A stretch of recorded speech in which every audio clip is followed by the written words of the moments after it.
বিয়েতে মেয়ের বাড়িতে কি রকম অনুষ্ঠান করা যায় শরীয়ত সম্মত? মেয়ের বাড়িতে কি রকম অনুষ্ঠান করা যায়? মেয়ের বাড়িতে আবার কিসের অনুষ্ঠান? বিয়ে হবে, বিয়ের পরে একটা খাবারের অনুষ্ঠান সুন্নাত এবং শরিয়া সিদ্ধ, সেটার নাম ওয়ালিমা, এবং সেটা করবে ছেলে পাত্রপক্ষ। তারা একজনের আস্ত একটা মেয়ে জন্মের পর থেকে শত শত দিন, হাজারো দিন পরিশ্রম করে বড় করে এই মেয়েকে পরিণত করে দিয়েছেন, শিক্ষিত করে দিয়েছেন। এরপরে আস্ত একটা মেয়ে ঘরে তুলে নিয়ে আসছে আরেকজনের।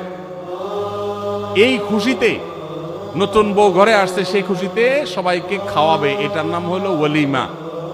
আর মেয়ের বাড়িতে বর পক্ষের লোকজন দলে দলে যে দর কষাকষি করে, না আমাদের 500 লোক হবে, না তাহলে ভাই সাহেব 400 করেন, না হলে থাক আমরা মাঝামাঝি থাকি 450 করি, এই যে দর কষাকষি করে মেয়ের বাড়িতে দলে দলে যে খাওয়া হয়, যেটার নাম আমাদের সমাজে বর যাত্রী দেওয়া হয়েছে, সেটাকে আমি বলি বরযাত্রী। যারা বিয়ে করেন নাই, বাপের বেটা মায়ের বেটা হয়ে থাকলে নিয়ত করেন যে আমার বিয়েতে কোনো বরযাত্রী যাবে না।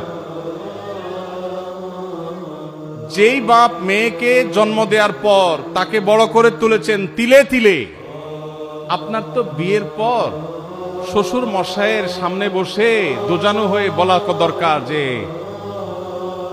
শ্বশুর বাবাজি, আপনার মেয়ে জন্ম থেকে বড় হওয়া, বিয়ে দেওয়া পর্যন্ত এর পিছনে কত লক্ষ টাকা খরচ হয়েছে, আনুমানিক একটা ফিগার বলেন। আমি গরিবের ভূত, একসাথে না হইলেও কিস্তিতে হলেও দিয়া শেষ করার চেষ্টা করব, এটা বলা উচিত শ্বশুররে। সেটা না করে উল্টা ছোট লোকের মতো 200-300 লোক নিয়ে তার বাসায় গিয়ে খান, লজ্জা হয় না? বেচারা মেয়ে জন্ম দিয়ে কি ভুল করেছে?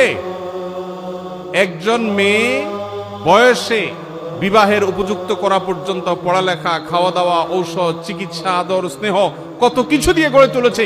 এরপর আস্ত মেয়েটাকে সারা জীবনের জন্য আপনি নিয়ে যাচ্ছেন, সারা জীবন ভর শ্বশুরের এই কৃতজ্ঞতা, শাশুড়ির এই কৃতজ্ঞতার দায় আদায় করে শেষ করতে পারবেন না। সেখানে আবার যৌতুক আশা করেন, সেখানে আবার 200-500 লোক নিয়ে তার বাসায় খেতে যান। এর চেয়ে নির্লজ্জতা আরেকটা হতে পারে না।